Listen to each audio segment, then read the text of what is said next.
Fidèles amis téléspectateurs et téléspectatrices de R9 Web Media, fidèles abonnés ou encore des followers de l'émission Renaissance, bien le bonsoir. Aujourd'hui, nous vous présentons la 9e édition de votre émission de culture spirituelle et de développement personnel, appelée Renaissance.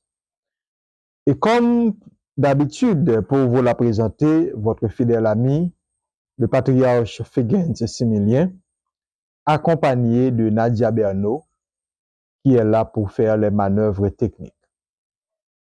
Content de pouvoir être avec vous encore aujourd'hui pour cette 9e édition qui sera entièrement consacrée à parler d'Haïti. Promesse faite, promesse tenue. Aujourd'hui, nous sommes là. Nous allons essayer, n'est-ce pas, de vous emmener avec nous dans cette balade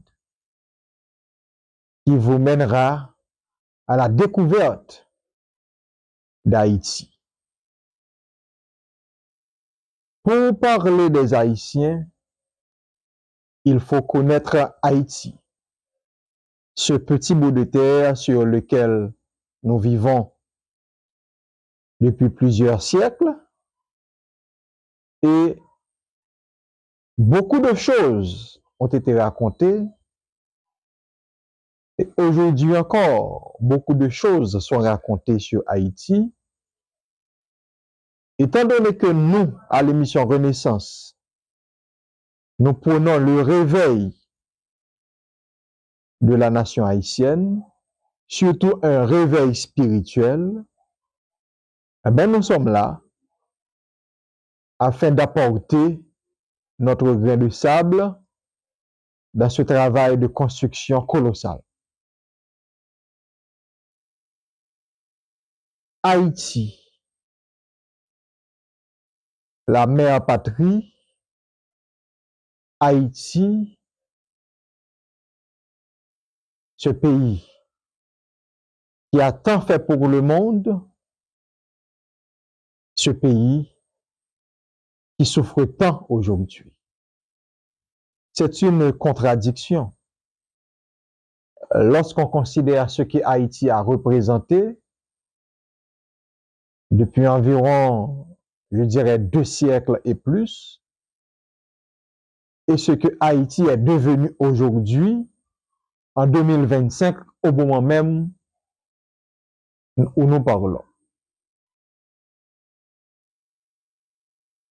Chers followers et téléspectateurs, nous allons commencer par vous parler d'Haïti sur 2 axes. Et à travers ces 2 axes, nous utiliserons des analogies pour vous démontrer, pour établir la connexion entre ce que nous disons. Nous utiliserons le langage universel, nous utiliserons la connaissance universelle, tout ce qui existe de ce monde connu aujourd'hui pour vous parler d'Haïti, mais également, nous aurons à faire référence à ce qui s'est passé il y a de cela plusieurs millénaires sur ce petit bout de terre. En fait, beaucoup pourraient me dire, vous allez parler d'Haïti, et est-ce que vous allez quand même faire l'émission totalement en français? Alors, comme je reçois assez souvent cette critique, me disant qu'il fallait faire l'émission en créole haïtien, bien entendu. Et moi, je dis toujours à mes téléspectateurs et sur R9 et mes followers et à l'émission Renaissance, ici en Haïti, nous sommes une nation où nous avons 2 langues officielles, à savoir le créole haïtien et le français. Mais à l'émission Renaissance, nous n'avons pas que des Haïtiens qui nous suivent. Et voilà pourquoi,